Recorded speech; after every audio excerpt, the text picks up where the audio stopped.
par rapport au premier tour, la semaine dernière, on a commencé plus doucement.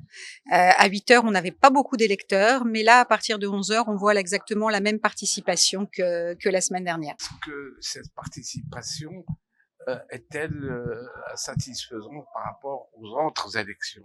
Ah bah, une forte participation sera extrêmement satisfaisante parce que c'est un moment important pour tous nos compatriotes de s'exprimer et le vote, c'est l'expression vivante de la démocratie.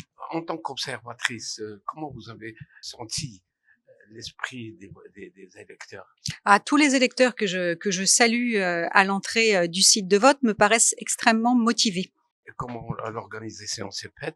L'organisation, voilà, comme la semaine dernière et comme d'ailleurs depuis 2022, nous bénéficions des locaux du lycée Descartes à Rabat, une organisation qui est maintenant bien rodée. Vous avez mobilisé combien de personnel?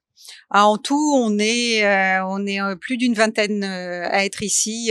Hier, samedi, pour installer les bureaux de vote, et depuis avant 7 heures du matin jusqu'à assez tard cette nuit, puisque nous ne pourrons en fait fermer lorsqu'on aura eu la validation des résultats par le ministère de l'Intérieur et le ministère des Affaires étrangères.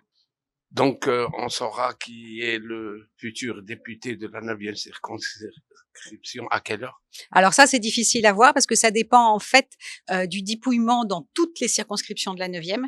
Donc ça, je peux pas vous donner d'heure, mais ce sera certainement ce soir en tout cas. Oui, je trouve qu'il n'y a pas beaucoup de participation pour l'instant. J'espère que c'est juste parce que les gens sont au repas et qu'ils vont venir pour finir de voter et de bien voter. Voilà. Et vous avez voté au premier tour? J'ai voté au premier tour et j'ai mes convictions et j'espère que ça va être les bonnes. On peut les connaître? Oui, ce serait pour Karine Benchik. Voilà. Je souhaite que ce soit ce parti-là qui arrive au pouvoir pour empêcher que ce soit très compliqué en France. Par rapport au premier tour, avez-vous trouvé beaucoup de monde, moins de monde? Un peu plus de monde, je pense. Mais après, ça dépend de l'heure où on arrive.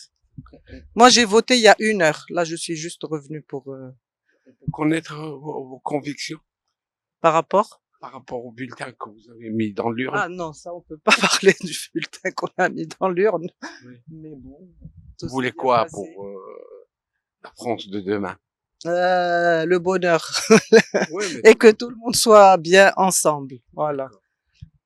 Le vivre ensemble, c'est très important. Vous êtes dans l'enseignement?